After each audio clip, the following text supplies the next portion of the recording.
સૌપ્રથમ આજે આપણે જે માણવાના છીએ એના વિશે વાત કરીએ.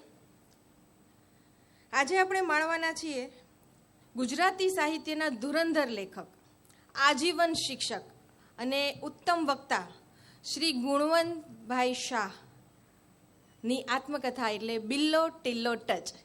આત્મકથાનું નામ જ કેટલું સુંદર છે, કેમ આમ બોલીએ તો જ આપણા મોઢા પર સ્માઇલ આવી જાય, બિલ્લો ટિલ્લો ટચ. અને જેને પ્રસ્તુત કરવા આપણી વચ્ચે ઉપસ્થિત થયા છે, બહુ જ સરસ ક્ષણ છે આજની. જેને પ્રસ્તુત કરવા આપણી વચ્ચે ઉપસ્થિત થયા છે એવા એમના જ દીકરી ડૉક્ટર મનીષા શાહ પાનવાલા. એમને આવકારીએ, તાળીઓથી વધાવી લઈએ. કદાચ જીવન સાનિધ્ય શ્રેણીનું પ્રથમ એવું સત્ર છે કે જે આત્મકથા જેના વિશે આજે આપણે માણવાના છીએ અને એના વક્તા તરીકે એમની દીકરી જ હોય. એટલે ખૂબ સરસ ક્ષણ છે આજની, જેના વિચાર બીજથી આજે આપણે આ જીવન સાનિધ્ય રૂપી ફળ માણી રહ્યા છીએ એવા પૂજનીય ગોવિંદ કાકાને પ્રણામ કરીને આજના સત્રની શરૂઆત કરીએ. SRK નોલેજ ફાઉન્ડેશન આયોજિત અને સાર્વજનિક યુનિવર્સિટીના સહયોગથી યોજાયેલ સુપ્રસિદ્ધ જીવનકથાઓ અને આત્મકથાઓની શ્રેણી એટલે કે જીવન સાનિધ્ય શ્રેણીમાં આપ સૌનું અંતરના ઉમળકાથી આવકારીએ છીએ. આપ સૌને સત્રના નિત્યક્રમ મુજબ પુસ્તક પૂજન તરફ આગળ વધીએ. પુસ્તક પૂજન થઈ રહ્યું છે, તાળીઓથી આપણે વધાવી લઈએ. ફૂલછોડથી આપણે વક્તાનું સ્વાગત કરીએ. હાર્દિક સ્વાગત છે મનીષાબેન આપનું. આજે આપણે જે આત્મકથા માણવાના છીએ એટલે કે બિલ્લો ટિલ્લો ટચ, શ્રી ગુણવંત શાહની આત્મકથા અને પ્રસ્તુત એમની દીકરી કરવાના છે એટલે કંઈક અલગ જ માહોલ આજનો મને વર્તાઈ રહ્યો છે. મનીષાબેન વિશે જો વાત કરું તો તેઓ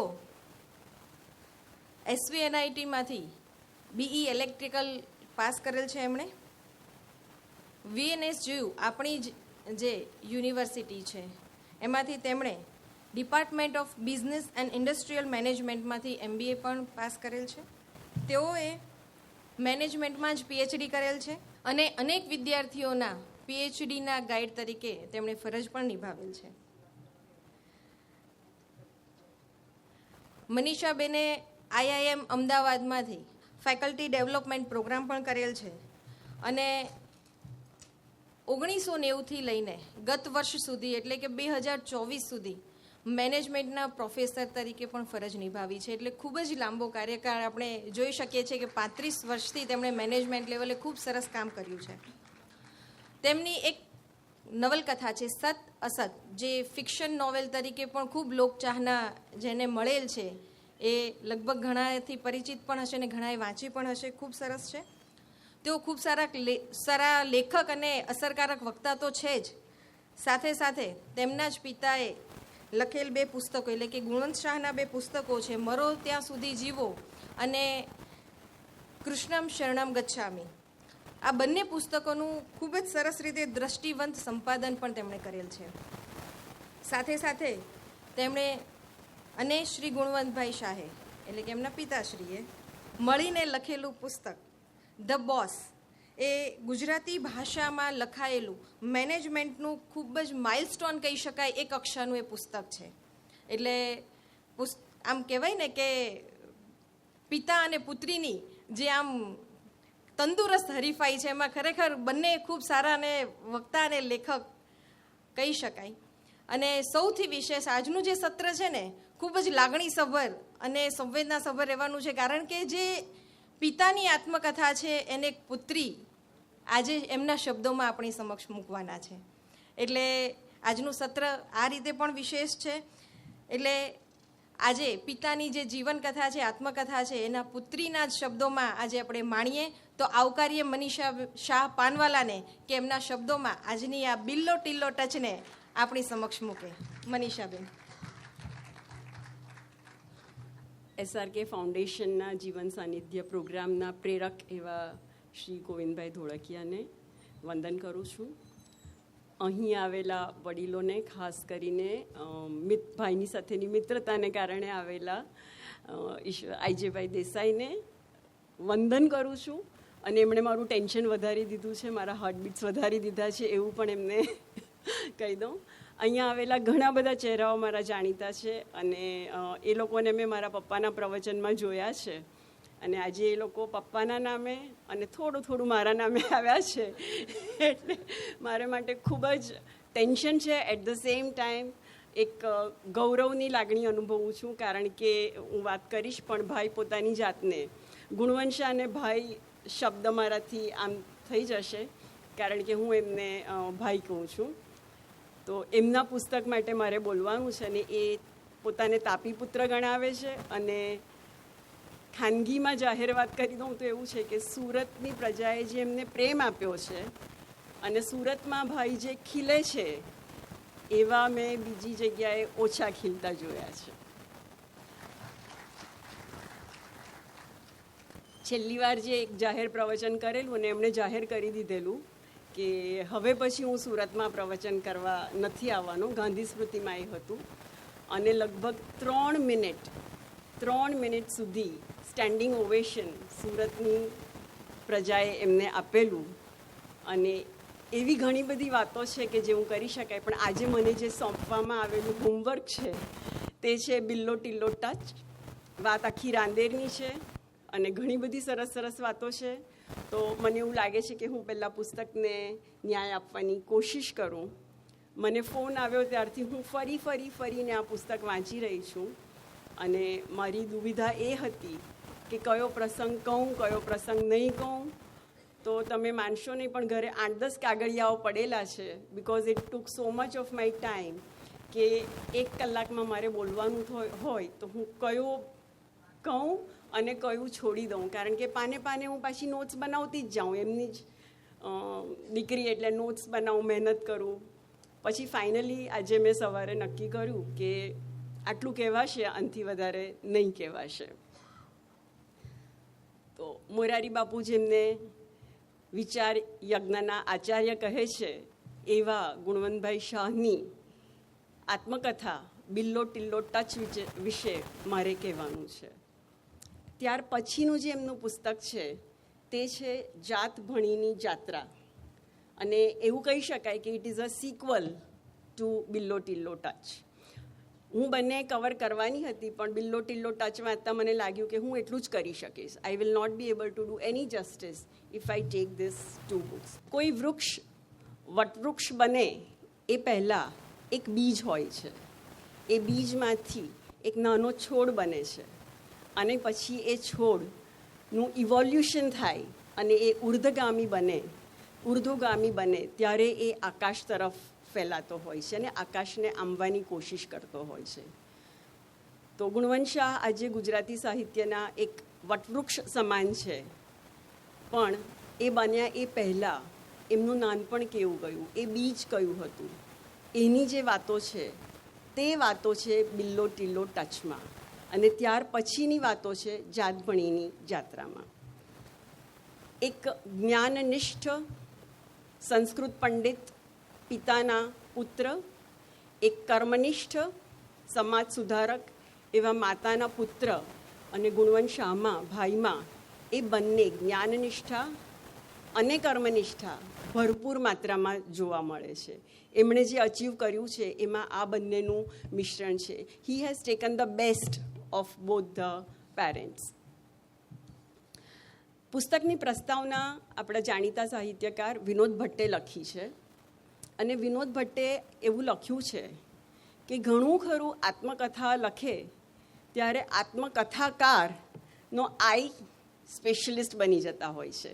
the I becomes very capital and it becomes I story. એમણે એવું લખ્યું છે કે ગુણવંત શાહ આમાંથી બાકાત રહ્યા છે. એમણે આત્મકથામાં પોતાની જાતને ચિતરવાને બદલે એ સમયના યુગને, એ સમયના પાત્રોને, એ સમયને ઉજાગર કરવાનું વધારે મુનાસિબ સમજ્યું છે. એટલે એમની વાર્તામાં એ સમય, એ કાળ, એ વખતની વેલ્યુ સિસ્ટમ એ બધું દેખાય છે. અને એ અર્થમાં આપણા જાણીતા સાહિત્યકાર અને વિદ્વાન એવા ચંદ્રકાંત મહેતા એમણે એવું લખ્યું છે કે આ જે ગુણવંત શાહની બિલ્લો ટિલ્લો ટચ છે એને એક રીતે એક સંદર્ભમાં એક યુગકથા કહી શકાય, કારણ કે એ એક યુગની કથા છે. પપ્પાનો જન્મ થયો હતો 1937માં, એટલે 10 years બિફોર ઇન્ડિપેન્ડન્સ. એટલે એમની જે આ વાતો છે, જે નાનપણની વાતો છે, એમાં પ્રી ઇન્ડિપેન્ડન્સ અને ત્યાર પછીની પોસ્ટ ઇન્ડિપેન્ડન્સની વાતો છે. એ આખો જમાનો રંગાયેલો હતો ગાંધીજીથી, ભૂદાન યજ્ઞથી, સરદાર પટેલથી, નહેરુથી, અને ઇન્ડસ્ટ્રીયલાઇઝેશન આવી રહ્યું હતું, અને એક યુગ પરિવર્તનનો સમય હતો. અને એવા યુગ પરિવર્તનના સમયે સુરતના છેવાડે આવેલું એક રાંદેર નામનું ગામ, અને એ ગામમાં ઉછરતો એક વિચારશીલ, નાનપણથી વિચારશીલ હતા અને ભાવવાળા એવા ગુણવંત શાહે જે બધું એમણે જોયું એ બધું એક સરસ શબ્દમાં લઈ અને આ પુસ્તકમાં એની રજૂઆત થઈ છે. ગુણવંત શાહ પોતે બિલ્લો ટિલ્લો ટચ માટે શું લખે છે કે શું કહે છે? એ એવું કહે છે કે બિલ્લો ટિલ્લો ટચ મારે માટે એક ભાવ વિશેષ નોસ્ટેલિયા છે. It is a nostalgic book where he is recollecting the incidents અને બીજા બધા જે ત્યાં પાત્રો છે તે. એ પોતે એમના શબ્દમાં લખે છે કે ઘર જુરાપો, ગામ જુરાપો, વીતી ગયેલા જમાનાની સાથે વળગેલો સમય જુરાપો માણસને પજવે છે. ક્ષણભંગુરતાની વિકરાળ વાસ્તવિકતા સ્મરણ સુગંધને કારણે સહ્ય બને છે. તો વાત બિલ્લો ટિલ્લો ટચમાં છે. ઘર જુરાપો, ગામ જુરાપો અને વીતી ગયેલા જમાનાની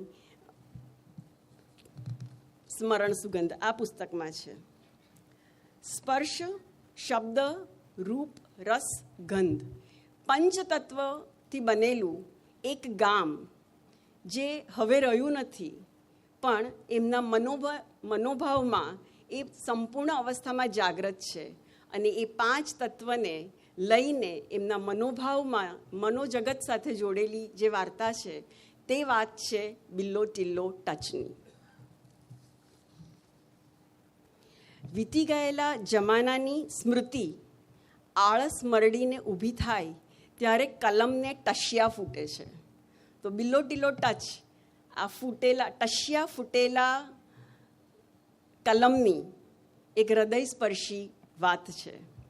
કાળચક્રને રિવર્સ ગિયર હોતું નથી એવું પપ્પા લખે છે. એટલે કાળ પ્રવાહમાં વહી ગયેલા એક ગામ જેનું નામ રાંદેર, એક સમય જે આ તમારો ઇન્ડિપેન્ડન્સનો, એને લઈને ગામની ઘટનાઓ, ગામના પાત્રો અને ગામની વાતો કરીને જે પુસ્તક લખાયું છે એ સ્મરણ પુસ્તક, નોસ્ટેલ્જિક પુસ્તક એ છે આ બિલ્લો ટિલ્લો ટચ. એ પોતે જ એમના પુસ્તકમાં એવું લખ્યું છે, સુરતનું ઓરિજિનલ નામ સૂર્યપુર છે અને સૂર્યની પત્ની રન્નાદે, એના પરથી રાંદેર ગામ આવેલું છે. રન્નાદે કે રાંદલ, એના પરથી આ રાંદેર ગામ આવેલું છે. અને તાપી, તપતી તાપી, એ જે છે એ સૂર્યની પુત્રી છે. અને એટલા માટે એ અર્થમાં, એ સંદર્ભમાં પપ્પા એવું માને છે કે એ સૂર્યવંશી છે. અને પછી પોતાને પાછા તાપી પુત્ર પણ માને છે. અને હજી એ વિશ્વામિત્ર પુત્ર બની શક્યા નથી, એ તાપી પુત્ર જ છે અને તાપી પુત્ર જ રહેવાના છે. તાપી માટે એમણે 2-3 વાક્યો બહુ જ સરસ લખ્યા છે. એવું કહે છે કે મારી નસોમાં લોહીની સાથે સાથે તાપીનું પાણી વહે છે. એ લખે છે કે માતાના ખોળા પછી મને જો કોઈ ખોળો મળ્યો હોય તો એ છે તાપી નદીનો કિનારો. તાપી મારે માટે કોઈ નદી નથી, એ તો પ્રેમ સ્વરૂપા અને અમૃત સ્વરૂપા માતા છે. તાપીમાં વારંવાર રેલ આવતી પહેલાં, ઉકાઈ ડેમ બન્યો એ પહેલાં. એટલે એમણે એના સંદર્ભમાં એવી રીતે લખ્યું છે કે ઘેર બેઠા ગંગા નાયા, એ તો કહેવત પાછળથી સાંભળેલી, પણ ઘેર બેઠા તાપી વારંવાર જોતા. કારણ કે તાપીથી બહુ જ નજીકમાં એમનું ઘર હતું. એટલે તાપીને એમણે વારંવાર યાદ કરી છે. તાપીમાં કેટલી વાર તાપી ક્રોસ કરી હશે એનો કોઈ ગણતરી પણ ન હોઈ શકે, એટલી બધી વાર. અને એકવાર એવું લખ્યું છે કે એકવાર તાપી ક્રોસ કરતાં અધવચ્ચે પહોંચીએ ને પછી મનમાં ડાઉટ જાય કે ક્રોસ થશે કે નહીં થશે, અધવચ્ચે પહોંચી ગયા. તો કે ત્યારે એક વિચાર આવતો કે અધવચ્ચે પહોંચી ગયા છે, બંને ડિસ્ટન્સ સરખા જ છે. If I go back or if I go on that side, the distance is the same. તો પછી શાને માટે સામે ન જોવું, એવું વિચારીને એ લોકો સામે જતા હતા. તાપીએ અનેકવાર નહાવા બેઠા છે. એક બહુ સરસ પ્રસંગ છે. એ વહેલી સવારે ઉપનિષદના મંત્રો બોલતા, તો તાપીને કિનારે એક ભેખડ ઉપર ઊભા રહીને એ મંત્ર બોલી રહ્યા હતા ઈશાવાસ્ય ઉપનિષદના. અને એ ઉપનિષદના મંત્ર બોલતા વચ્ચે ક્યાંક એક મંત્રમાં એમની એ ખોટકાઈ ગયા, સેજ ભૂલી ગયા.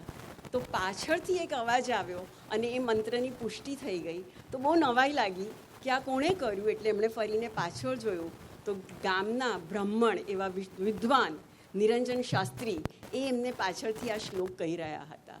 એટલે તાપી ભલે એક સુરતના કિનારે આવેલી અને તે વખતે સુરતથી અલગ હતી, રાંદેર મ્યુનિસિપાલિટી અલગ હતી. સો એ વખતની આખી આ વાત છે. અને એરિક ફ્રોમ જેને કહે છે કે ફેસ ટુ ફેસ સોસાયટી, એવી એક ફેસ ટુ ફેસ સોસાયટી હતી. અને એમનું જે રહેવાનું હતું એ હતું પારેખ ફળિયું. તો ફળિયા માટે ભાઈ એવું કહે છે કે ફળિયું એટલે જ્યાં એક પણ માણસ અજાણ્યો ન હોય એવી જે જગ્યા હોય એને ફળિયું કહેવાય. Everybody knows everybody, so that is ફળિયું. તો એની પણ બહુ સરસ વાતો કરી છે. સમયગાળો, સમય અને સ્થળ કાળચક્રના પ્રવાહમાં વિલીન થયેલા એક સમય, ઘટના, પાત્રો, પ્રસંગોનું મિશ્રણ એટલે બિલ્લો ટિલ્લો ટચ. ઘણી બધી વાર એ યાદ કરે તો એ કહે છે કે મને સાદ પાડીને જે બોલાવી રહ્યું છે, મારું ફળિયું, મારો સમય, મારા પાત્રો, મારો ભાવ, એ સાદ પાડી રહ્યું છે ને એ સાદનું નામ છે બિલ્લો ટિલ્લો ટચ. તો સમયની વાત આવે છે અને થોડાક પ્રસંગો મેં જે પસંદ કર્યા છે તેની તમને વાત કરું. તો પહેલો પ્રસંગ ભાઈનો પોતાનો જ લઉં છું અને એનું ટાઇટલ મેં આપ્યું છે ઘડિયાળ પરાક્રમ. ભાઈ ત્યારે નાના હતા અને ઘરમાં એકલા હતા. તો એ ઘરમાં એકલા હતા અને ઘડિયાળ, જે એ ઘડિયાળ આજે પણ અમારા ઘરે બરોડામાં છે, અસલની જે લોલકવાળી ઘડિયાળ આવતી હતી એ, જેને અઠવાડિયે એકવાર ચાવી આપવી પડતી હતી, એવી ઘડિયાળમાં ટકોરા પડ્યા. અને ટકોરા પડ્યા પછી ટકોરા બંધ થઈ ગયા, પણ ટક ટક ટક અવાજ આવ્યો. એ બાળ ગુણવંશાને થયું કે આ અવાજ ક્યાંથી આવે છે. ઘડિયાળ રહેતી હતી ઘરની આગલી પરસાળમાં દાદર ચડતા. મને એ ઘર યાદ છે. એ ઘરે અમારી પણ ઘણી બધી સ્મૃતિઓ છે, વેકેશનમાં જતા હતા એટલે. તો સે દાદર પર ચડીને ઘડિયાળ તરફ જોયું, પણ કંઈ જવાબ, પાછળ જોયું ઘડિયાળની, કંઈક જવાબ, કંઈ સમજ્યા નહીં કે ક્યાંથી ટક ટક ટક અવાજ આવે છે. સેજ ઘડિયાળ હલાવી જોયું, સેજ લોલક હલાવી જોયું, પણ કશે ખબર પડી નહીં કે આ અવાજ આવે છે ક્યાંથી. પછી કુતૂહલ વધી ગયું અને જવાબ જાણવો જ હતો, જિજ્ઞાસા વૃત્તિ. એટલે એમણે સેજ પેલા ઘડિયાળના કાંટાને અડકવાની કોશિશ કરી અને ઘડિયાળના કાંટા ઓળખવાની એમની ગતિ અને ઘડિયાળ નીચે પડ્યું. અને બીજી ટ્રેજેડી એ થઈ ગઈ કે એમાં મારા મોટી બાએ ઘરમાં પ્રવેશ કર્યો, એટલે રંગે હાથ પકડાઈ ગયા. એટલે અને ઘડિયાળનો કાચ તૂટી ગયો, ઘડિયાળ જમીન પર પડી અને ઘડિયાળ તૂટી ગઈ ને મોટી બાએ જોઈ લીધું. હવે મોટી બા હતા આમ ગીજુ બધેકાની શાળામાં, નાનાભાઈ ભટ્ટને ત્યાં ભાવનગરમાં મોન્ટેસરી પદ્ધતિથી બાળ ઉછેરની પદ્ધતિનું ટ્રેનિંગ કોર્સ કરીને આવેલા. એટલે બેઝિકલી મોન્ટેસરી પદ્ધતિ, નાનાભાઈ ભટ્ટ અને એ જે સ્કૂલ છે મોન્ટેસરી સ્કૂલ ઓફ થોટ, એમાં તમે બાળકને ખીજાઈ ન શકો, એમાં તમે બાળકને બિલકુલ મારી તો શકો જ નહીં. પણ આટલો મોટો હાદસો થઈ ગયો કે ઘડિયાળ નીચે પડી ગઈ એટલે મોટીબા ભૂલી ગયા બધી ટ્રેનિંગ અને 2-4 ઝપાટા મારવા માંડ્યા. મારા પપ્પા રંગે હાથ પકડાયેલા, કશું બોલી પણ ન શકે. અવાજ વધી ગયો એટલે બાજુના ઘરમાં કાકા અને નાના, એ લોકોનું પારેખ ફળિયામાં 3 ઘર હતા, આજે પણ છે. અને બિલ્લો ટિલ્લો ટચ વાંચીને એના જે ચાહકો છે તે ઘણી બધી વાર સુરત આવે છે, રાંદેર જાય છે અને પારેખ ફળિયામાં ફરવા જાય છે. અને એ જે અમારું ઘર હતું એ ઓળખીતી વ્યક્તિએ જ લીધું છે અને એટલા સારા છે કે એ લોકો આવકારે પણ છે કે હા તમે પેલું બિલ્લો ટિલ્લો ટચવાળું જે ઘર છે ને તે આ જ છે. તો એ 3 ઘર સાથે સાથે જ હતા. એક મોટા ઓટલાવાળું ઘર અમારું એની બાજુનું ઘર કાકાનું અને એની બાજુનું ઘર નાનાનું, 3 ઘરો હજી છે. રહેવાવાળા બદલાઈ ગયા. તો અવાજ થયો ને મારવાનો અવાજ આવ્યો એટલે આજુબાજુથી પેલા કાકા નાના ને બધા આવી ગયા અને બધા વડીલોએ જોયું કે આ પરાક્રમ તો બહુ મોટું કરેલું છે. એ વખતે ઘડિયાળ તોડવાનું પરાક્રમ તો મોટું જ ગણાતું હતું. એટલે એક ઓરડીમાં પપ્પાને પૂરી દીધા કે આ તો બહુ મોટી વાત છે. અને પછી એ ઓરડીમાં એટલું અંધારું હતું, પપ્પા લખે છે કે એટલું અંધારું હતું કે હું મારો હાથ જ જોઈ શકતો નહોતો. અને પછી બધા બહાર વાતો કરતા હતા. એટલે 2 બહેનો બોલે કે એ તો કાકા આવશે ને પછી બળતું કરશે અને બળતું કરશે ને ઉપરથી લટકાવશે. એટલે મારા પપ્પા અંદર ઓરડીમાં બેઠા બેઠા ધ્રુજે કે હવે મને કઈ સજા થવાની છે. બધા કે આટલું મોટું તો નહીં ચાલે. આમ બધી વાતો થાય અને મારા પપ્પા કે ખબર નહીં મને કઈ ફાંસીની સજા થવાની છે. પછી રાતના કાકા આવ્યા અને એમ કે આ બધું તો કાકા જ કરશે. કાકા એટલે મગન કાકા. મગન કાકાનો ભાઈના જીવન ઉપર ખૂબ મોટો પ્રભાવ પણ છે, ઉપકાર પણ છે. અને he was like an unappointed lawyer. એમની હાજરીમાં ગુણવંતભાઈ માટે કોઈ કશું વાક્ય બોલી શકે જ નહીં એવું હતું. તો એમ કે હવે કાકા આવશે અને બધું બળતું કરશે ને હવે ખબર પડશે, આવું બધી મસ્તી કરવા જાય છે તો હવે ખબર પડશે. પછી રાતના કાકા આવ્યા અને કંઈ ખાસ એટલે મારા પપ્પા ધ્રુજવા માંડ્યા કે હવે મને શું કરવાના છે, મથુરા નગરી લઈ જશે, નાગનું શીશ કાપશે, એવી કંઈ મારી હાલત થવાની છે. પણ એવું કંઈ થયું નહીં, કારણ કે ખાલી કાચ તૂટ્યો હતો અને ઘડિયાળ રિપેર થઈ શકે એટલે પછી વાત પતી ગઈ અને એ આ બાદ બચી ગયા. પણ એ એમનું છે ઘડિયાળ પરાક્રમ. થોડાક મોટા થયા ત્યારે એક બીજું પરાક્રમ એમણે કર્યું અને એ આપણને સાંભળવાનું ગમે એવું છે એટલે એ મેં સિલેક્ટ કર્યું. એમાં એવું થયું કે રાષ્ટ્રભાષા હિન્દીને આગળ કરવા માટે રાષ્ટ્રભાષા પ્રચાર સમિતિ તરફથી હિન્દીની પરીક્ષાઓ લેવાતી. કદાચ આપણામાંથી ઘણાએ આપી પણ હશે, પ્રારંભ અને પ્રવેશિકા અને એવી રીતે. તો પ્રારંભની પરીક્ષા આપવા માટે એ અને મારા કિશોર કાકા એ લોકો સુરતમાં ગયા. હવે પ્રારંભની પરીક્ષા પતી ગઈ પછી એ લોકોએ એક કાવતરું કર્યું, કારણ કે તે વખતે ઘરમાં મોટી બાને કારણે પિક્ચર જોવાની છૂટ નહોતી. એટલે એમને થયું કે આપણે જઈએ ને પિક્ચર જોઈ આવીએ. એટલે એ લોકો પિક્ચર જોવા ગયા અને પછી પિક્ચર જોઈને રાતના ઘરે આવીને સૂઈ ગયા. પછી મોટીબાએ પૂછ્યું કે તમને આજે સુરતથી આવતા મોડું કેમ થયું? તો કે અરે અમે સુરતથી આવતા હતા ને ત્યાં હોપપુલ પર બધા તરવૈયાઓ બહુ જ નદીમાં ભૂસકા મારતા હતા. એ જોવા માટે અમે ઊભા રહ્યા ને એટલે અમને મોડું થયું. એટલે મોટી બા કે હશે, ઠીક છે એમ કરીને ઊંઘી ગયા. હવે તમને કહું એ પિક્ચરનું નામ શું હતું? સત્યવાદી હરિશ્ચંદ્ર. એટલે ભાઈએ લખ્યું કે સત્યવાદી હરિશ્ચંદ્ર પિક્ચર છાનામાના જોયું એક વાત.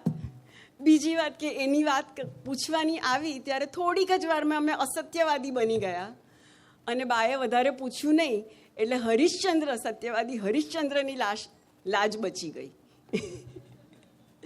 ગામમાં અનેક પાત્રો હતા અને બધા પાત્રોના નામ પણ બહુ જ ઇન્ટરેસ્ટિંગ છે.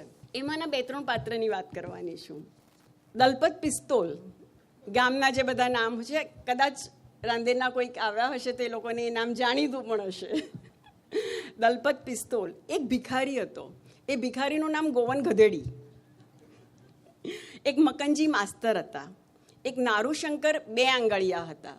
એમનું નામ નારુશંકર 2 આંગળિયા એટલા માટે હતું કે એમની 2 આંગળીઓ ચોંટેલી હતી અને એ જ્યારે મારે ત્યારે બાળકોને સખત વાગતી હતી અને એ થોડા સેડિસ્ટ ટાઈપના ટીચર હતા એવી પણ એમના લખાણમાં વાત છે. બીજા એક હતા તે, અને પછી ઘણી બધા નામો છે ને એમાં પિતાજીનું નામ સાથે જ જોડાઈ જતું હતું. ફોર એક્ઝામ્પલ કરસન ભીખા, મનુ મોતીરામ, દેવજી રામજી, ભૂખણ કલાણ એટલે એ તો અમારું જ થયું.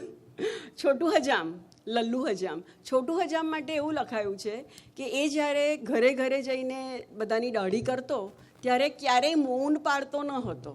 એ અહીંની વાતો અહીંયા જે જનરલી હોય છે એવું એ કરતો હતો અને એને કારણે ઘણા બધા સંબંધોમાં પ્રોબ્લેમ પણ આવતો હતો અને ઘણા બધા સંબંધો તૂટી પણ જતા હતા અને એને આ બધી ચણા મમરાની મજા આવતી હતી.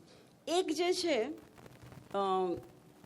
પાત્ર, એની બહુ સરસ વાત છે, એટલે એ મેં સિલેક્ટ કરી. એનું નામ છે છીબો બટકો.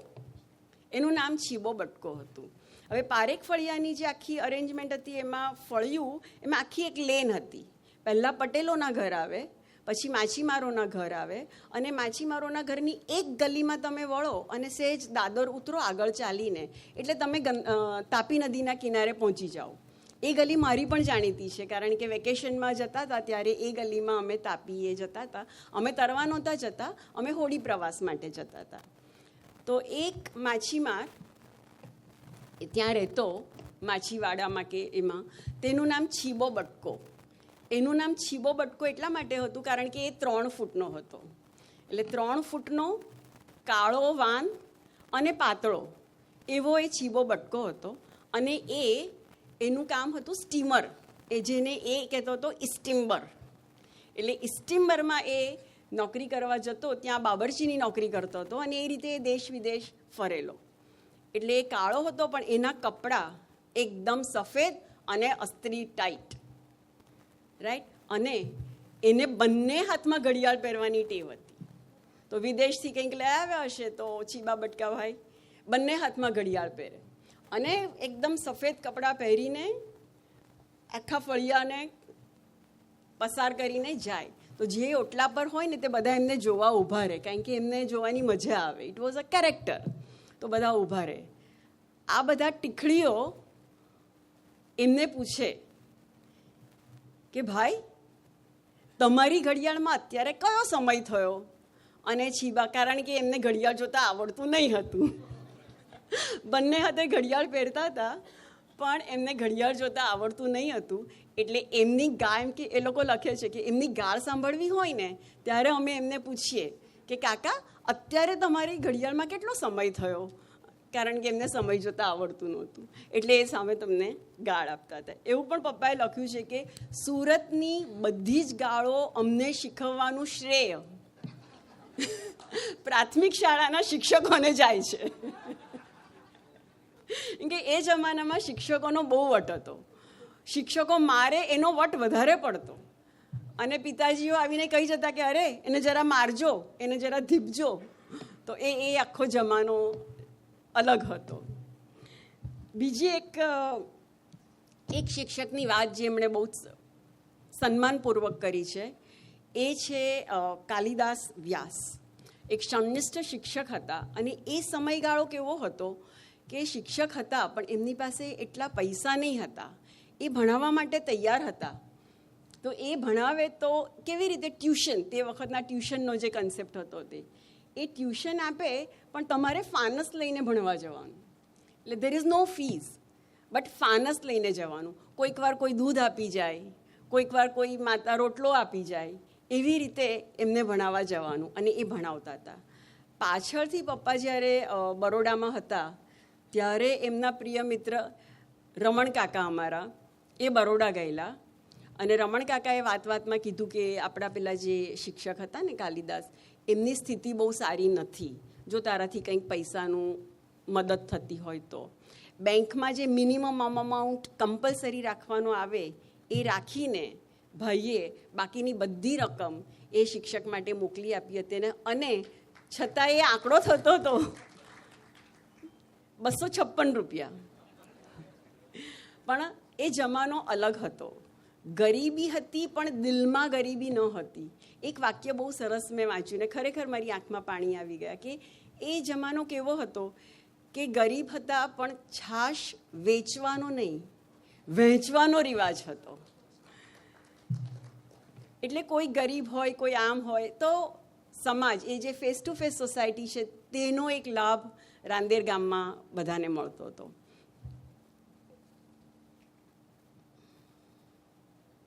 એક બીજો સરસ પ્રસંગ છે, તે છે એ ચીમનભાઈ રાણાનો. વ્યવસાય દરજી હતા.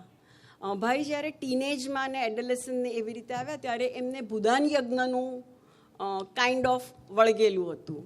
એ બહુ જ જતા હતા, અનેક પદયાત્રાઓ કરતા હતા, દિવસોને દિવસ સુધી રવિશંકર મહારાજ સાથે જતા હતા અને ખૂબ ફર્યા છે. આજે પણ અમે બરોડામાં ગાડીમાં જો બરોડા તરફ જતા હોઈએ તો આની પાછળ તો આ ગામ છે, આ ગામમાં તો આ વ્યક્તિ રહેતા હતા, એણે અમારી સાથે અમને જમાડેલા, એવી અનેક વાતો આવી જાય. તો ભૂદાન યજ્ઞમાં એ બહુ જ આગળ પડતા હતા, બહુ જ ડૂબેલા હતા, જે મારા મોટીબાને બહુ ગમતું નહોતું. એ થોડીક વાતો છે એ પછી કરું તમને. તો એમાં એક કાંજીવરમ સર્વોદય સંમેલનમાં એ લોકો જવાના હતા. તો કાંજીવરમ સર્વોદય સંમેલનમાં જવા માટે ભાઈ અને કિશોર કાકા એ લોકોને થયું કે સરસ ટૂંકું પાટલું સીવડાવીએ, નવા કપડાં લઈને જઈએ, આપણે સંમેલનમાં જઈએ છીએ. અને આ જે આપણા હતા દરજી, ચીમનભાઈ દરજી, એમને ત્યાં એમ કે એ પણ સર્વોદય કાર્યકર્તા છે, તો આપણે એમની પાસે હાફ પેન્ટ સીવડાવીએ. એટલે ખાદીનું કપડું લીધું અને હોંશે ગયા. 2 હાફ પેન્ટ ભાઈના, 2 હાફ પેન્ટ કિશોર કાકાના, એવી રીતે સીવડાવવાના હતા. એટલે એમને આપ્યું કે આના સીવડા. પછી થોડીક ઈચ્છા થઈ હશે કે થોડુંક લોભ જાગ્યો હશે, એટલે કે અને જો કપડું વધે ને તો તમે એક થેલી પણ સીવી આપજો. એટલે આપી દીધો, ઓર્ડર આપી દીધો. પછી સંમેલનમાં જતા પહેલાં એકદમ હોશભેર કે અરે નવો પાટલું નાવાનું એમ કરીને આપણે એ પહેરીને જવાના. The pleasures were this. તો કે આપણે એક લેવા. તો એ દરજીને ત્યાં ગયા અને 2 પેન્ટ કિશોર કાકાના, 2 પેન્ટ ભાઈના, એમ કરીને 4 પેન્ટ મૂક્યા અને ધીમેથી સ્મિત કરતા 2 થેલીઓ મૂકી. એકની જગ્યાએ 2 થેલી. આ લોકો તો ખુશ કે અરે આપણે તો 1 થેલી કીધેલી, 2 થેલી આવી ગઈ. એકદમ હરખથી ઘરે આવ્યા. ઘરે આવીને પાટલું ચડાવવા જાય તો ઘૂંટણથી ઉપર પાટલું ચડે જ નહીં. એટલે પછી લખ્યું છે પાટલું ખૂબ સરસ, થેલીઓ ખૂબ સુંદર હતી, પણ પાટલું પહેરવા લાયક નહોતા. એ જમાનાની ભોળી નાની આવી વાતો છે. એ જ આખી બિલ્લો ટિલ્લો ટચનો સૂર છે કે આવા પ્રસંગો થતા હતા. આપણે જ્યારે કોઈ બાળક જન્મે છે ત્યારે એક શક્યતા જન્મતી હોય છે. અને આપણે અહીંયા તળપદી ભાષામાં કહીએ તો એક કહેવત છે, કૂવામાં હોય તો હવાડામાં આવે. ચાઇલ્ડ સાયકોલોજી કે સાયકોલોજીની જેટલા પણ પુસ્તકો વાંચ્યા છે ને, એમાં એક કન્સેપ્ટ તો આવે જ, નેચર એન્ડ નર્ચર. તો નેચર એટલે તમને તમારા માતા પિતા તરફથી મળેલું DNA. અને દેખાય છે છતાં નથી દેખાતું એવી જે વસ્તુ તમને મા બાપ તરફથી મળે છે, એ છે તમારું વેલ્યુ સિસ્ટમ. અને નર્ચર, હવાડો તમારા એન્વાયરમેન્ટના સંપર્કમાં આવે છે.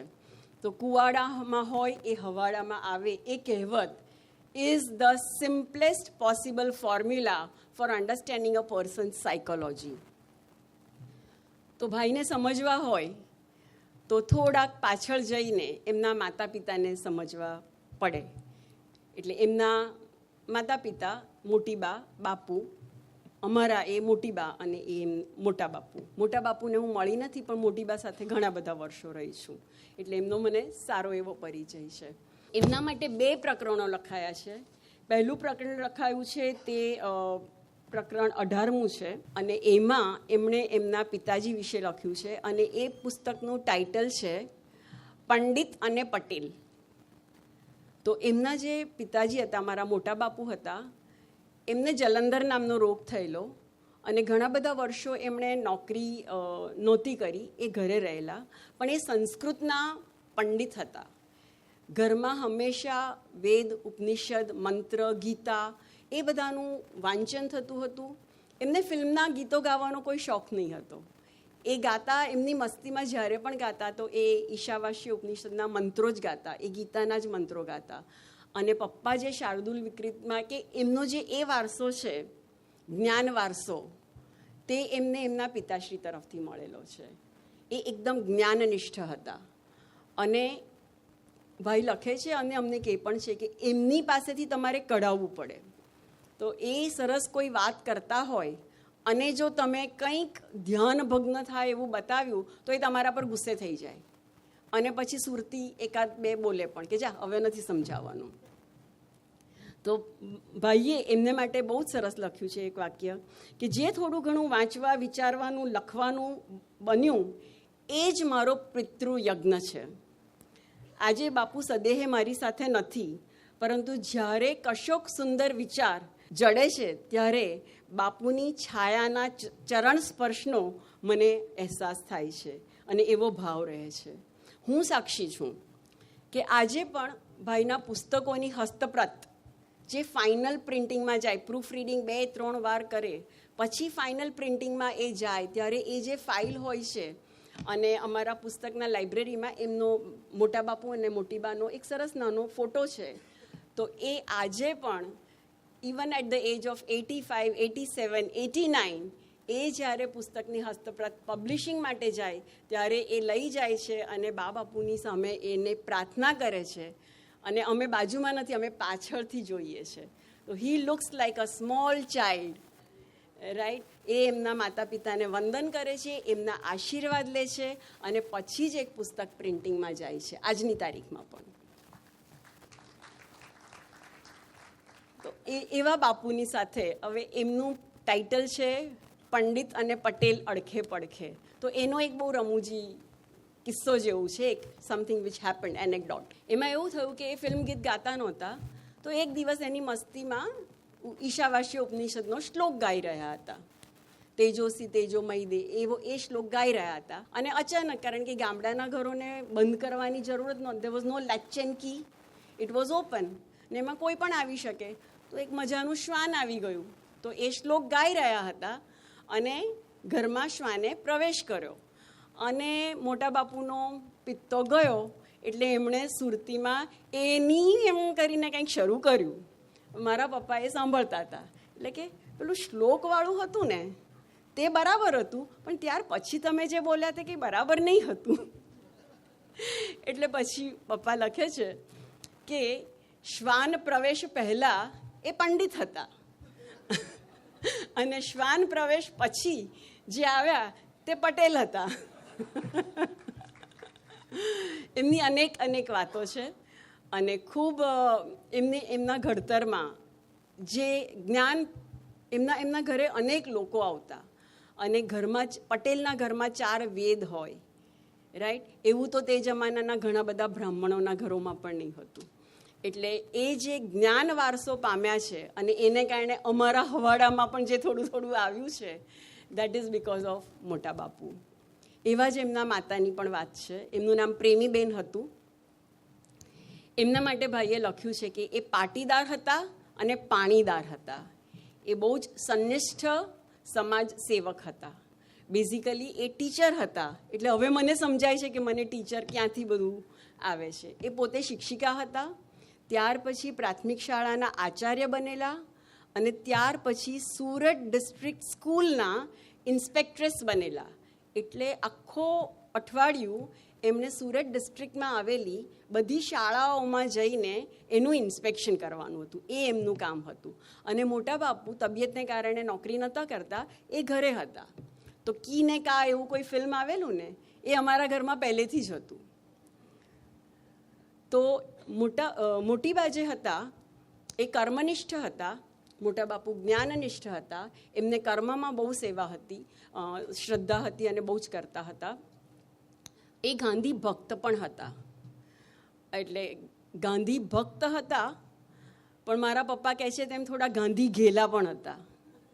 ગાંધીજીની બધી જ વાતો માનવાનું જરૂરી નહીં હતું, પણ એમના ઘરમાં ગાંધીજીનું બહુ રાજ ચાલતું હતું. ગાંધીજીની બધી વાતો, વિનોબાજીની બધી વાતો, પોતે પણ ભૂદાન યજ્ઞમાં જતા હતા.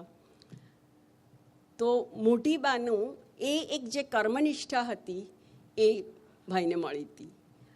અને એ જમાનામાં જ્યારે મોટી બા 20 વર્ષના હતા ત્યારે, લોંગ બેક, આઈ થિંક 1918 કે 1919ની વાત છે.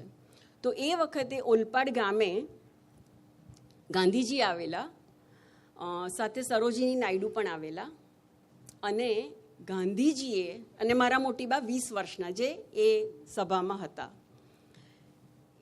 ગાંધીજીએ એમના પ્રવચનમાં સભામાં બેઠેલી સ્ત્રીઓને વિનંતી કરી હતી કે સોનાના ઘરેણાં દાનમાં આપી દો. તો મારા મોટી બાએ જ્યારે 20 વર્ષના હતા, એમની પાસે એક સોનાની વીંટી પહેરેલી હતી, એ એમણે આપી દીધી હતી.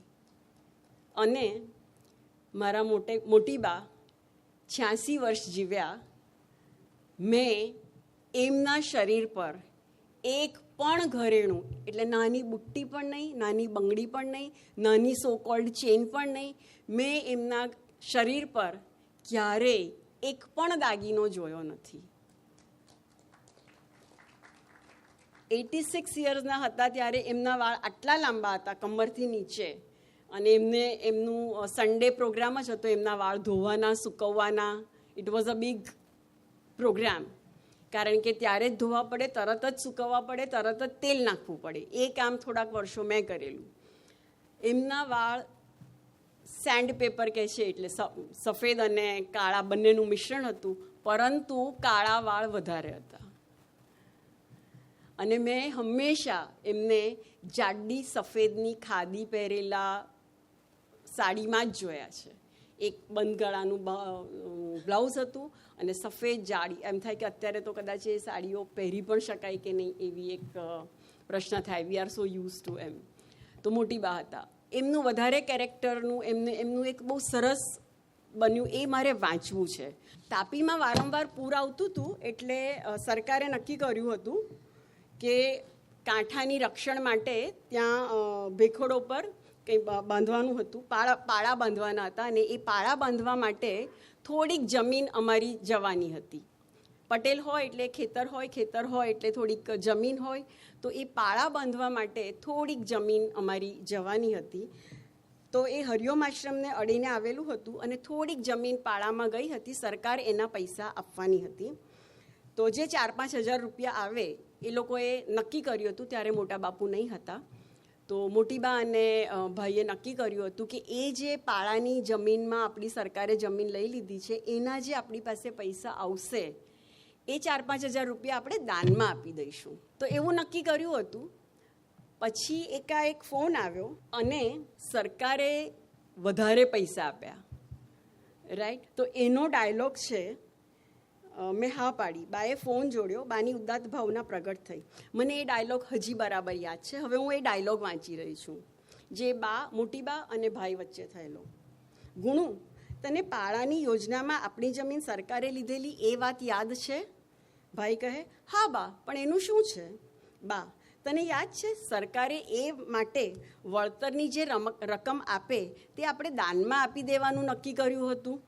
હા, મને બરાબર યાદ છે, ભાઈએ કહ્યું.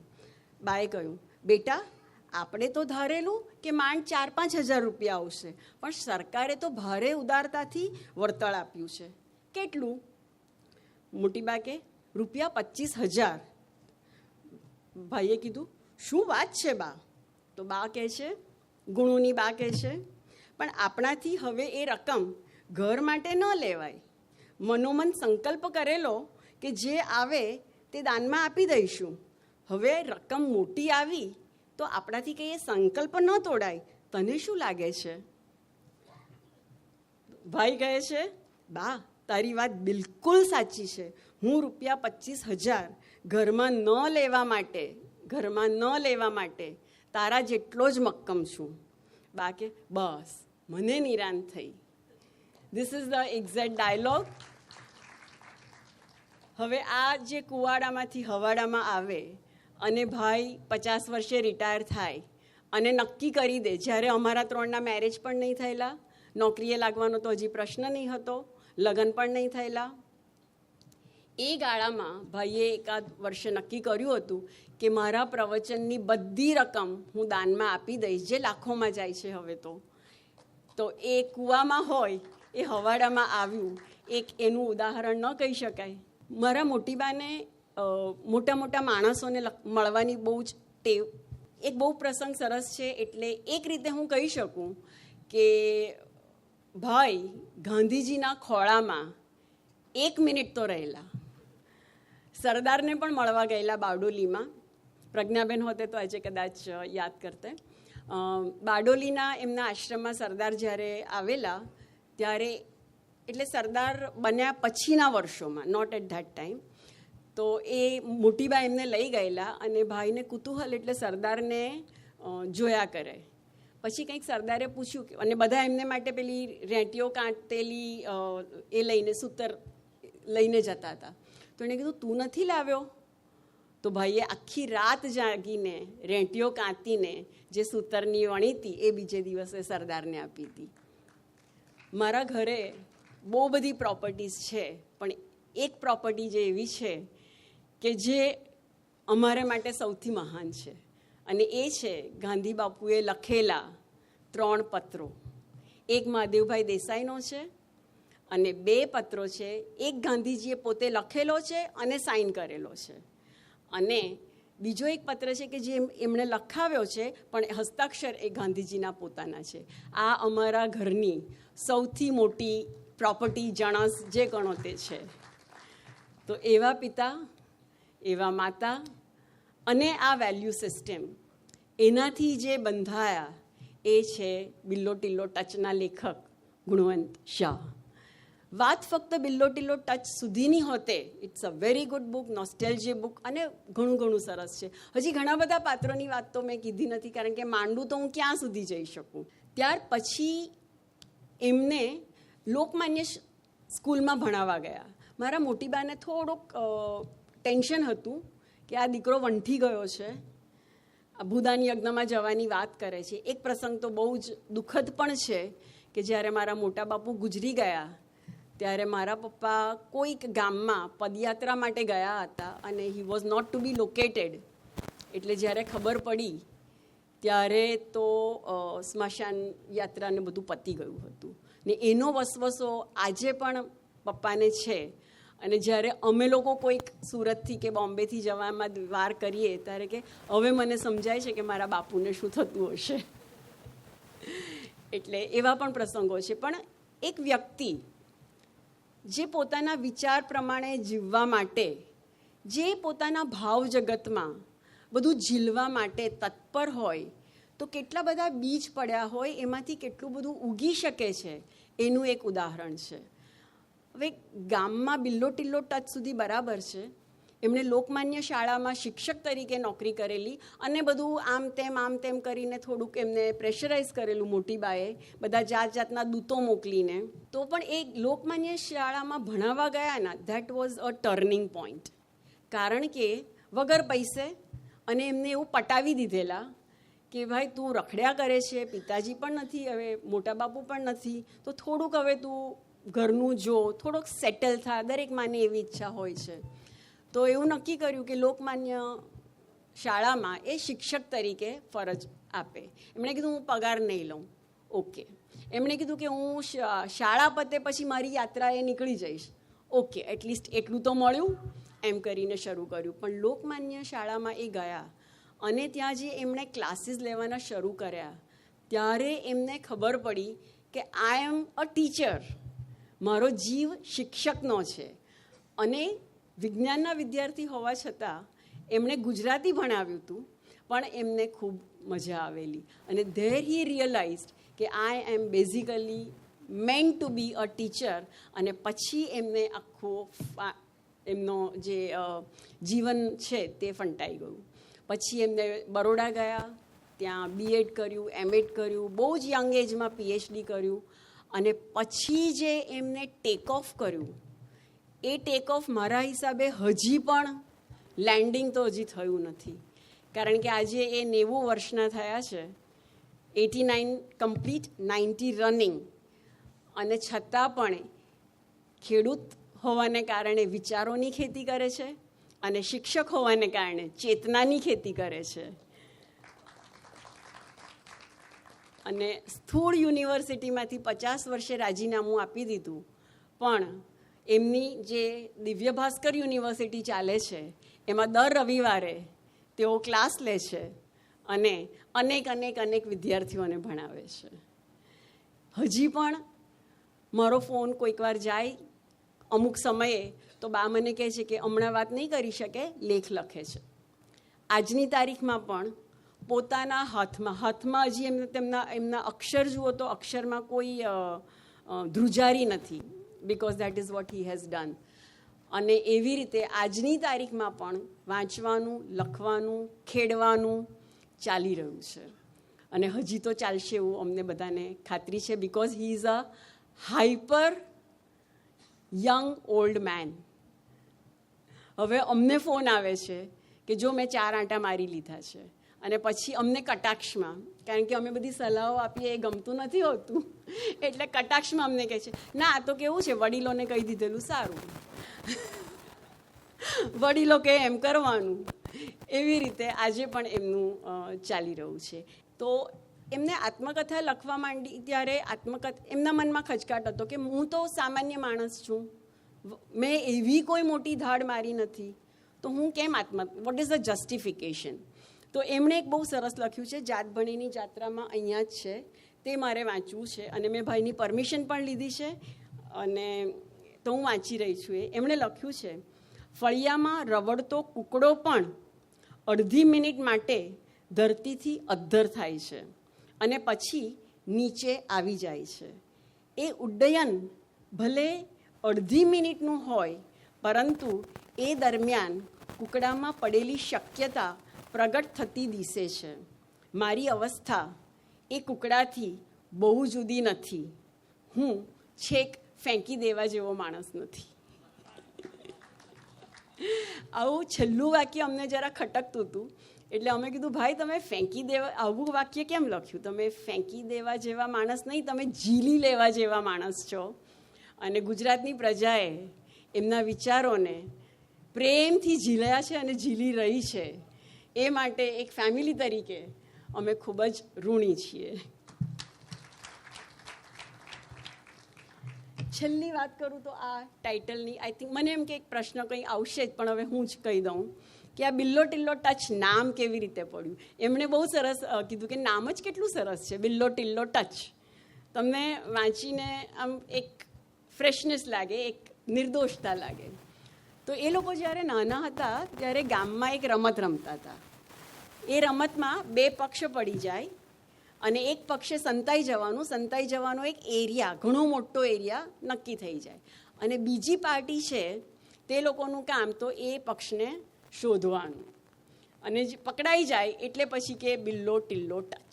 તો એ એક રમતનું નામ હતું અને નાનપણમાં એ રમત ખૂબ જ રમ્યા છે, એટલે મગજમાં, ભાવ જગતમાં એ નામ બિલ્લો ટિલ્લો ટચ એવી રીતે પડ્યું.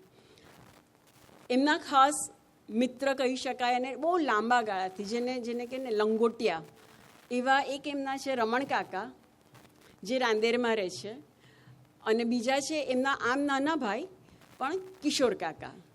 તો અને ભાઈનો પોંખ પ્રેમ બહુ જ જાણીતો છે. સુરતના લોકોએ એમાં પણ બહુ, સુરતમાં કંઈ પણ પ્રવચનની હા પડાવી હોય કે કંઈક એવું કામ હોય એટલે એમ કે હું રૂશ્વત લેતો નથી, પણ પોંખ કોઈ લઈને આવે તો એમનું કામ થઈ જાય છે. તો સુરતથી રમણ કાકા હંમેશા, હવે એમની તબિયત પણ ઢીલી થઈ છે, પણ સુરતથી રમણ કાકા હંમેશા પોંખ લઈને એમને માટે જતા, એમની વીકનેસ. અને પછી કિશોર કાકા પણ આવી જાય અને એ લોકો ટવકાના ઘરના આંગણમાં હિંચકા પર બેસીને પોંખ ખાય. અને એ 3ને અમે જોઈએ, રમણ કાકા, કિશોર કાકા અને ભાઈ, એ 3ને જોઈએ તો અમે અંદર વાત કરીએ કે આ બિલ્લો ટિલ્લો ટચ બહાર બેઠા છે. આનું જે કવર પેજ છે, મારા ભાઈ વિવેકે એને બીજું બધામાં બહુ રસ પડે ન પડે એ સિલેક્ટિવ છે, પણ એને ભાઈની આત્મકથા બિલ્લો ટિલ્લો ટચમાં બહુ જ ઇન્ટરેસ્ટ પડેલો. આ નામ જે બિલ્લો ટિલ્લો ટચ પડ્યું છે એ ભાઈએ નથી પાડ્યું. પુસ્તકનું નામ બિલ્લો ટિલ્લો ટચ મારા ભાઈ વિવેકે પાડ્યું છે. આ કવર પેજ એણે બનાવ્યું છે અને આ કવર પેજમાં જે માણસની આકૃતિ દેખાય છે ને, એ અમારા ઘરનું સિમ્બલ છે. મારા પપ્પા અમને પત્રો લખતા, ખૂબ જ પત્રો લખતા, દેશ વિશે. આ જે પોસ્ટકાર્ડ હોય ને, કશે પણ જાય એટલે એરપોર્ટ પરથી એક પત્ર તો આવેલો જ હોય. સો હી વિલ રાઇટ ઇટ અને એરપોર્ટ પર જ પોસ્ટ કરી દે, એટલે ક્યારેક તો એ પત્ર છે ને ભાઈ આવી જાય પછી અમને મળે.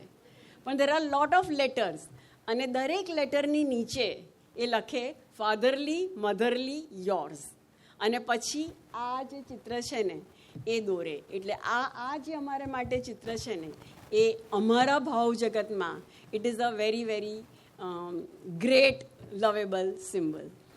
તો બિલ્લો ટિલ્લો ટચ, ફાધરલી મધરલી યોર્સ, અને એવી અનેક વાતો આ પુસ્તકમાં છે.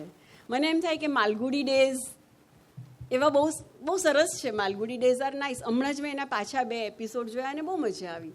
પણ મને એવું થાય કે જો આ બિલ્લો ટિલ્લો ટચ પરથી જો કોઈક આવી ગુજરાતી કે એવી કોઈ ટીવી સિરીઝ બને તો એટલા સુંદર પાત્રો છે અને એટલી સરસ સરસ વાતો છે કે ઇટ કેન બીકમ પંચાયત કરતાં તો આઈ થિંક ઘણું આગળ જઈ શકે. પંચાયત પણ બહુ સરસ છે, મારી ફેવરિટ છે, બટ એનાથી પણ ઘણું બધું આ બિલ્લો ટિલ્લો ટચમાં છે. તો મને અહીંયા બોલાવી મારા જ પપ્પા વિશે કહેવાની મને થોડી તક આપી અને પ્રેમથી સાંભળ્યો. સુરતે બહુ જ પ્રેમ આપ્યો છે એમને અને બધો પ્રેમ એમને પહોંચશે જ. અને ખાસ આવ્યા પપ્પાના મિત્ર આઈજે દેસાઈ, જેની સાથે હું હમણાં ગાડીમાં આવતી હતી અને એ પહેલાં જે મારી વાત થઈ તેમણે કીધું, અરે અમે તો બહુ જ પરાક્રમો કર્યા છે. સિન્ડિકેટમાં અમે સાથે હતા, આઈજે દેસાઈ સરની વાત કરું છું, કે સિન્ડિકેટમાં અમે સાથે હતા અને એકવાર કંઈક માસ પ્રમોશનની વાત થઈ તો અમે બંનેવે 2 મિનિટમાં એમ કે રાજીનામું આપી દીધેલું કે જો તમે વિદ્યાર્થીઓને માસ પ્રમોશન આપવાના હોય તો હું સિન્ડિકેટના મેમ્બર તરીકે અમે સાઇન નહીં કરીએ. એવી રીતે એમણે સાથે એવા ઘણા બધામાં. અને તો આજે મને બહુ જ કૃતજ્ઞતાની લાગણી થાય છે. રાંદેરમાં એ ગાળામાં એક સંત એવા આપતેજી કરીને આવેલા અને આપતેજી રાંદેરમાં રહેતા હતા અને ભાઈને એવી બહુ જ એવા લોકોને મળવાની, એમના વિચાર સાંભળવાની અને એ આપતેજીના થોડા પ્રભાવમાં આવી ગયેલા. તો એ ખેતી કરતા હતા ને આશ્રમ જેવું બનાવેલું હતું, ત્યાં ભાઈ રેગ્યુલરલી જતા હતા. એટલે આપતેજીનું એક બહુ યોગદાન પણ રહ્યું છે અને પછી એક સમયે એ આપતેજીથી છૂટા પણ પડી ગયેલા. તો એકવાર એ આપતેજી ગાંધી વિચારની આખી વાતો છે. તો એકવાર આપતેજી અને એ જમાનો એટલે ખબર નથી આપણામાંથી, મેં જોયું છે એટલે મારી ઉંમરથી મોટાઓએ ઘણાએ જોયું હશે. તો એ વખતે આપણા જે ફ્લશવાળા ટોયલેટ્સ કે ઘરમાં ટોયલેટ્સ નહીં હતા, ઘરની બહાર એક બધા ટોયલેટ્સ હતા અને એમાં પણ ફ્લશ કે પાણીની કોઈ વ્યવસ્થા નહીં. નીચે એક પેલો ખાડો હોય, એની અંદર એક પેલું ડોલ મૂકેલી હોય, ડોલમાં બધો મળ એકઠો થાય અને હરિજનભાઈઓ સવારે એકવાર આવીને એ બાલદી ખાલી કરી જાય. This was the days. તો આપતેજીને વિચાર આવ્યો કે રાંદેરના જે આ બધા સંડાસો છે એ એટલા ચોખ્ખા નથી રહેતા, તો આપણે કંઈક કરવું જોઈએ. વિચાર આવ્યો એમને. એક વિચિત્ર વિચાર એવો આવ્યો કે એવું શા માટે કે હરિજનભાઈઓ જ કામ કરે, આપણે એ કામ કેમ ન કરી શકીએ? એટલે ગુણવંત ગાંધી જયંતિના દિવસે એક દિવસ માટે આપણે આ કામ કરીએ. રાતના ભાઈ લખે છે કે રાતના તો મારી હાલત ખરાબ હતી, દુર્ગંધ એની મેતે જ આવવા માંડી હતી અને 2 જણ બીજા 2 હરિજન એમ કરીને ગામમાંથી ફળિયામાંથી 6 જણ નક્કી થયા અને એ લોકોએ નક્કી કર્યું કે કાલે સવારે ગાંધી જયંતિના દિવસે અમે જઈશું અને આ મળ એને મેલું કરવાનું એવું કંઈ કહે છે. તો કે આપણે કાલે મેલું ઉપાડવાનું છે. એટલે એમણે એ કામ પણ કરેલું અને એમાં એ કામ ચાલી રહ્યું હતું. એટલે પોતાના જ ફળિયામાં હરિજનભાઈઓની સાથે જાહેર સંડાસો જે બધા હતા, જાહેર ઇન ધ સેન્સ કે બધા આખા ફળિયાના, તેનું મેલું એ લોકો ઉપાડેલા, ગામ આખામાંથી પાસ થયેલા. ને એમાં આપતેજીએ વચ્ચે પાછું બીજું ફરમાન કર્યું કે ચડેલા મોડે નહીં કરવાનું, ગીત ગાતા ગાતા કરવાનું. એટલે માથે ઉપાડેલું અને ગીત ગાતા ગાતા મેલું ઉપાડીને ફળિયામાંથી ક્રોસ થયેલા. એવું પણ એક પરાક્રમ એમણે કરેલું. એક બહુ સરસ એમણે લખેલું છે, એ હું વાંચું કે શહેર આપણી પાસેથી બહુ બધી સુગંધ છીનવી લે છે. શહેર આપણી પાસેથી કેટલીક સુગંધ ઝૂંટવી લેતું હોય છે. તાજી વેડાયેલી કેરીની સુગંધ, તાજા વણાતા પાપડની સુગંધ, તાજી તણાતી છાશ પર તરતા ફીણની સુગંધ, રેતીથી ભરેલી પેણીમાં શેકાતી ભોયશીંગની સુગંધ, તાજી ખેડાયેલી ધરતીની સુગંધ, આંબાના કુમળા પાનને ચીમળવામાં આવે ત્યારે વછૂટતી સુગંધ, ગોળની કઢાઈમાંથી પ્રસરતી સુગંધ, ક્યાંક વરસાદ પડે ત્યારે દૂરથી ચાલી આવતી ધરતીની સુગંધ અને પોંક પાડતી વખતે અંગેઠીની રાખોડીમાં છુપાયેલા અંગારામાં શેકાતા જુવારના કણસલાની સુગંધ હવે દોયલી બનતી જાય છે. મારા ભાવ જગતમાં ગામઠી સુગંધોની ફિંગરપ્રિન્ટ્સ હજી સચવાયેલી છે. ગામ હોય ત્યાં ગમાણ હોય, ગમાણ હોય ત્યાં ઘાસ હોય, પાણીમાં ઉકાળેલા કપાસિયા હોય અને બાફેલા ગુવારના ટોપલા હોય. ગમાણ હોય ત્યાં છાણના પોદડા હોય અને ઢોરના મૂતરની ગંધ હોય. ગમાણ હોય ત્યાં વાસુદી કરનારી પટલાણી હોય અને ગમાણ હોય ત્યાં ગોરસ હોય. સદીઓ પહેલાં કૃષિ સાથે ગોપાલન જોડાયું. એ પાવક ગોપાલ ઘટનાનું સ્મારક એટલે ગમાણ. જ્યાં ગમાણ હોય ત્યાં ગોકુળ હોય, ત્યાં ગોવિંદ પણ હોય. હજી ગમાણની ગંધ મારા અસ્તિત્વમાં અકબંધ છે. સંદીપ શેટા આપણા તો ગુજરાતના લેખક કહેવાય, તો એમણે કાંઈ પોલિટિક્સ વિશે લખેલું છે, તો એના વિશે કંઈ લખ્યું છે.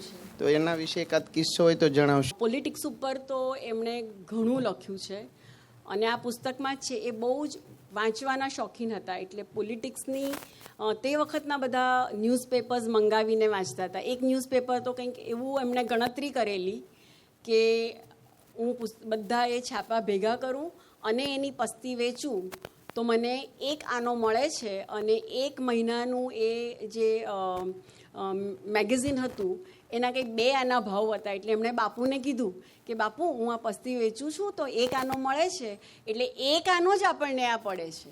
એમ કરીને એમને અમારા ઘરે અત્યંત, એટલે આ બધી પરંપરાની જ વાત છે, અનેક સામાયિકો આવતા હતા.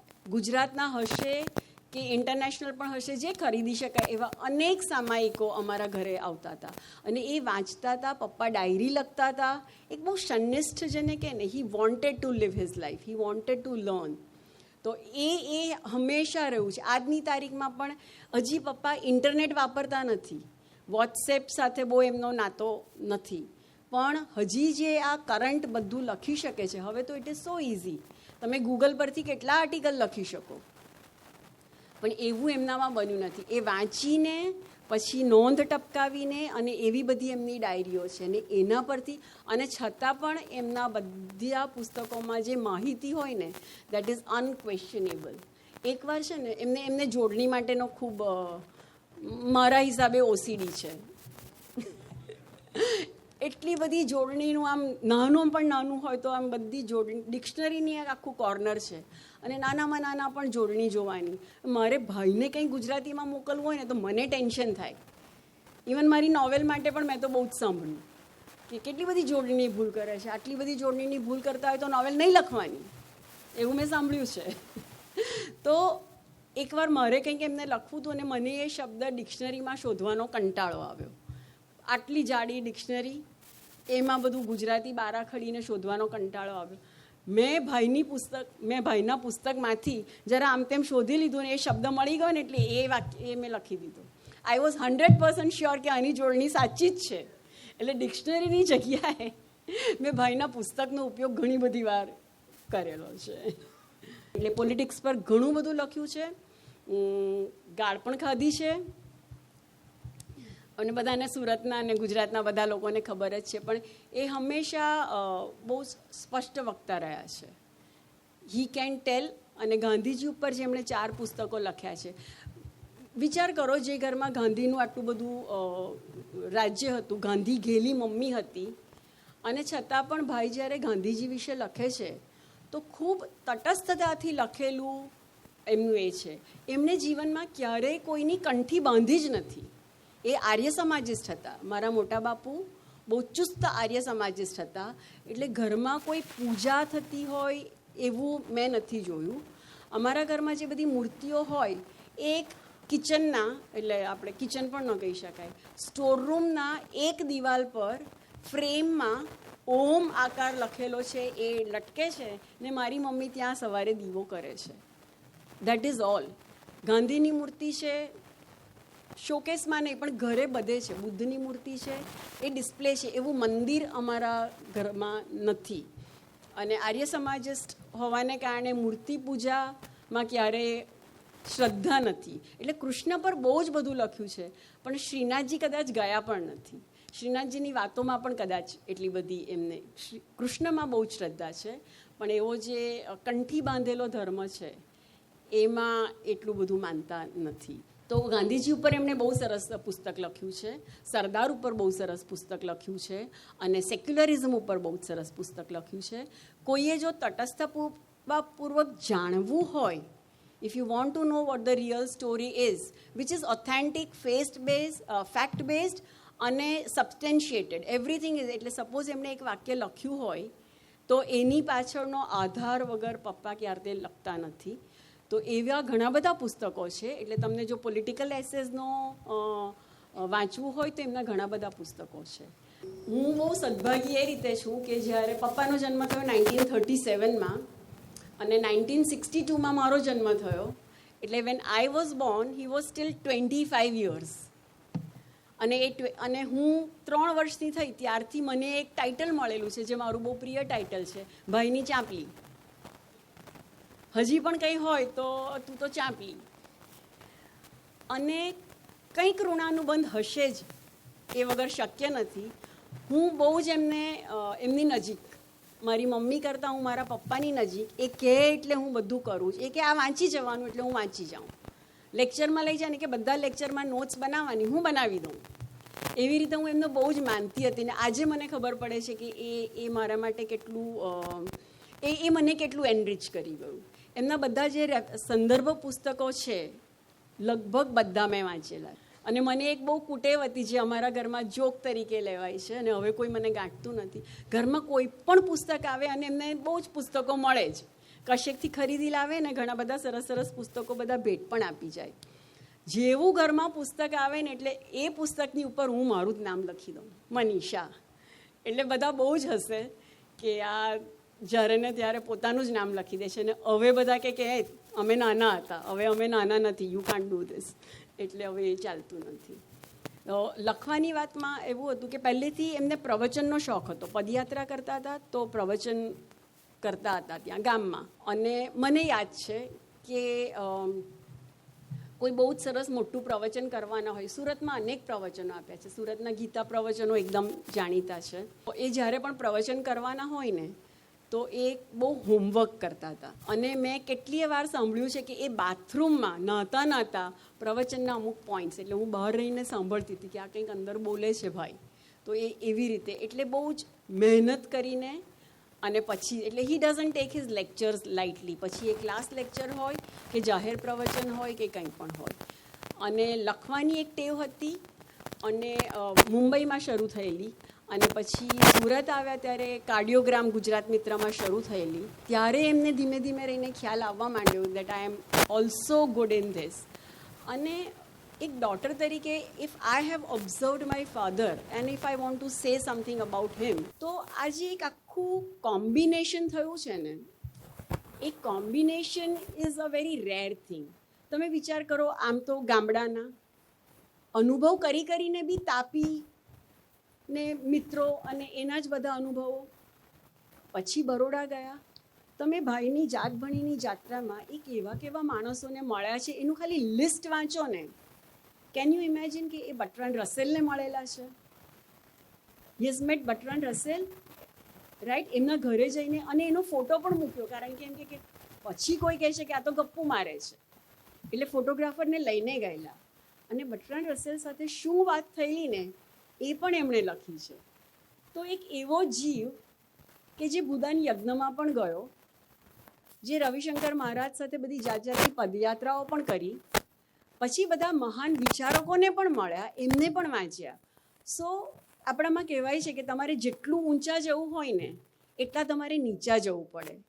તમારા વટવૃક્ષની હાઈટ, તમારા કેટલા મૂળિયા ઊંડા છે ને એના ઉપર ડિપેન્ડ કરે છે.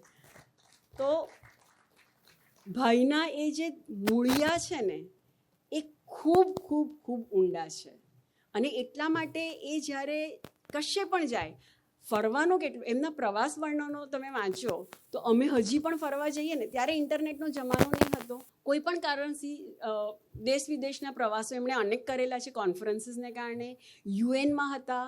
ગુજરાતની પ્રજા એમને સાહિત્યકાર તરીકે ઓળખે છે, પણ એમનું એજ્યુકેશનમાં કન્ટ્રીબ્યુશન ઓછું છે જ નહીં. He has achieved a lot in education field. યુએનમાં ગયા છે, યુનેસ્કોમાં ગયા છે, અને ત્યાર પછી સુરત આવ્યા છે. એટલે એ જે આખું કોમ્બિનેશન થયું ને, ગાંધી યુગ પછી સાયન્ટિસ્ટ. હું સાયન્સ ફિક્શન લખી શકી એનું કારણ ભાઈ છે, કારણ કે ઘરમાં ફ્રિજ ઓફ કાપરાની પુસ્તક કેટલા વખતથી પડી હતી ને એ મેં વાંચી હતી. એટલે સાયન્સના વિદ્યાર્થી, એમ ગમતું નહીં હતું સાયન્સ, પણ સાયન્સના વિદ્યાર્થી હતા એટલે એ જે ડિસિપ્લિન છે of writing, of using the concise words, right, અને એટલે જે મારા હિસાબે એ બેસ્ટ કોમ્બિનેશન પણ કહેવાય. ગામના ધૂળિયા મૂળિયાને પણ ઓળખી શકે છે, મહાનમાં મહાન વિચારકોને પણ વાંચી શકે છે, અને છતાંય કોઈની કંઠી બાંધીને નથી. એમનો પોતાનો સેલ્ફ કન્સેપ્ટ બહુ વ્યવસ્થિત છે. He knows what he is. અને એમની જ ભાષામાં અમે હમણાં જ્યારે એમની વાત સાંભળીએ, યાદશક્તિ અદ્ભુત છે. એક ખાલી કિસ્સો કહું. અમી રોજ રવિવારે, એટલે વચ્ચે વચ્ચે ઘણી બધી વાર જતી હોય, but Ami is the luckiest one now. હું નાનપણમાં લકી હતી, પણ મેરેજ પછી હું સુરતમાં આવી, પપ્પા બરોડા ગયા, સો અમી ઇઝ ધ લકીએસ્ટ વન નાવ. એટલે સવારે કોફી વિથ કરણની જગ્યાએ અમી કોફી વિથ ગુણવંત શાહ પીવા જાય છે. તો અને બેસે હિંચકા પર એટલી બધી કંઈ વાતો જ નીકળે.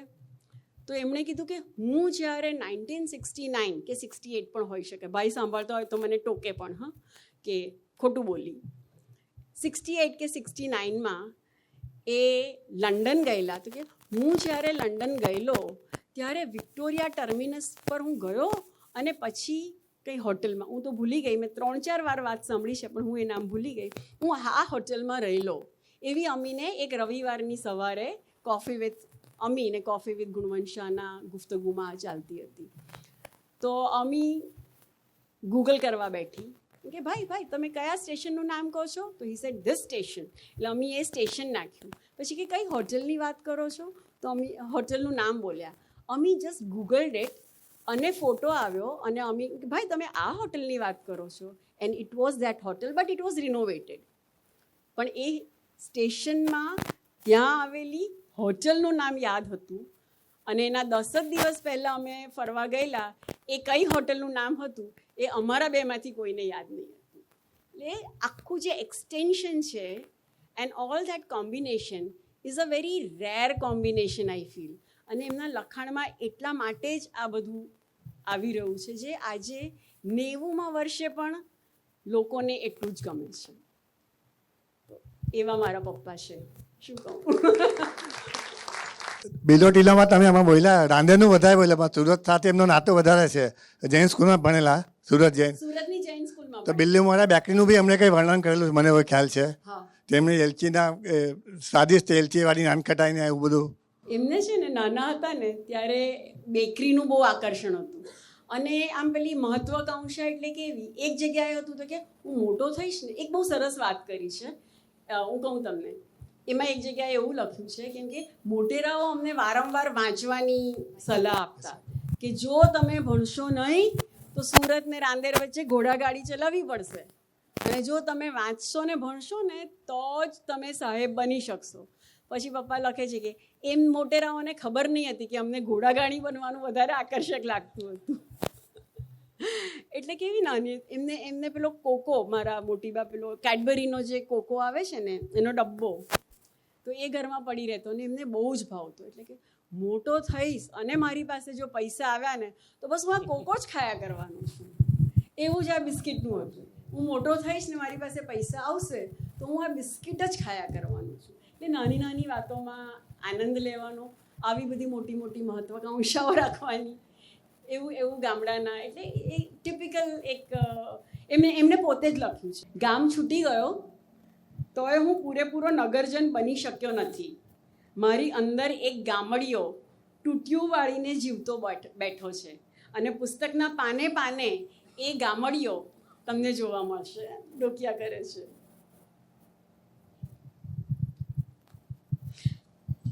એ નાના હતા ને ત્યારનો એક પ્રસંગ છે કે બધી જ વાતો ગમતી ને અણગમતી એવા બે સ્પષ્ટ વિભાગમાં વહેંચાઈ જતી. જે વ્યક્તિ સારા લાગે એવી રીતે એક જગ્યાએ શિયાળજ ગામમાં જતા હતા ને એ બાપા એમને શ્રીખંડ ખવડાવે. જ્યારે જાય ને ત્યારે એ શ્રીખંડ ખવડાવે, એટલે એમનું નામ શ્રીખંડિયા બાપા. બરાબર. અને પછી મોટી બા સલાહ આપતા કે કોઈના ઘરે જઈએ ને તો બહુ માંગવાનું નહીં. એટલે એક જણના ઘરે ગયા અને કંઈક બહુ સરસ નાસ્તો આપ્યો. એટલે મારા પપ્પા તે વખતે જે ટાણિયામાં કે બા અહીંયા બીજી વાર નહીં માંગવાનું ને. એ રીતે પાછું બીજી વાર માંગી. હમણાં મેં સાંભળ્યું એ રીતે કે તમે પટેલ ફેમિલીમાંથી છો, હા. તો એમની સરનેમ ગુણવંત શાહ કેવી રીતે?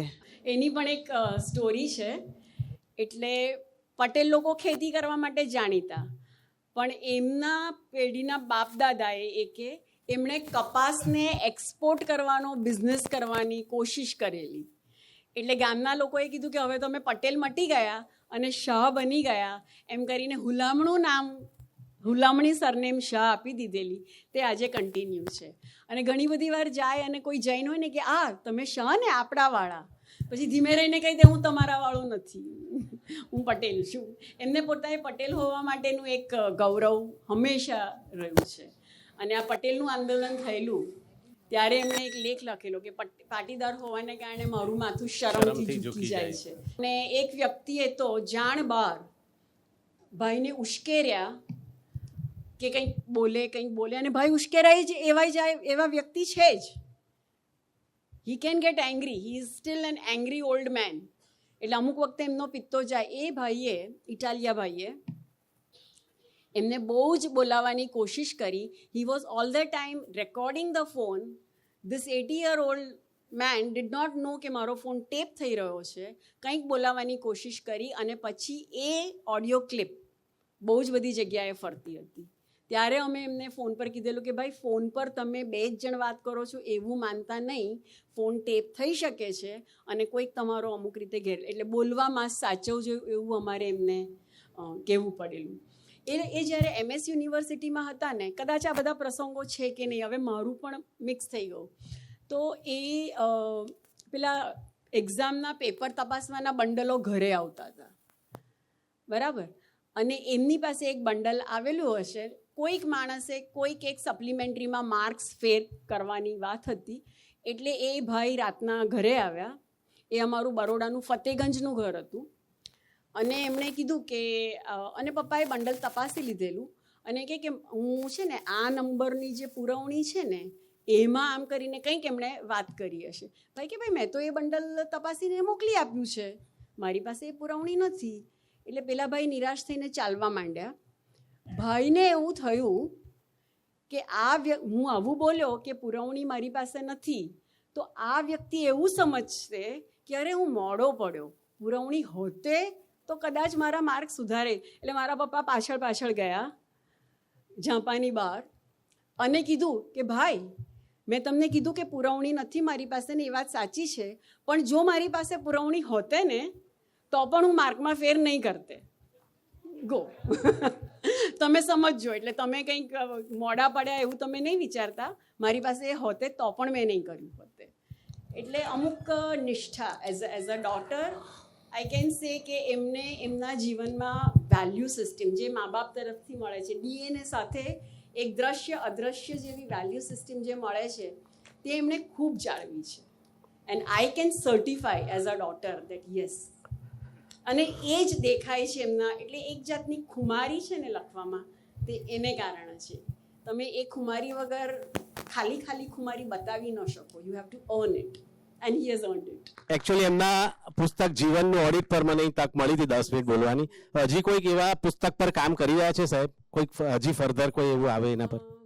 હમણાં છે ને એક એવી વાત બની કે મારા ભાઈએ આટલા વર્ષોનો એમનો જે આખો લખાણો છે ને એની અનપબ્લિશ્ડ ગુણવંત શાહની ફાઇલ જે મારી મમ્મીએ સાચવી હતી ને એ બુકમાંથી મહેનત કરીને એમણે વિવેકે એક પુસ્તક એડિટ કર્યું, છેલ્લો કટોરો અમૃતનો.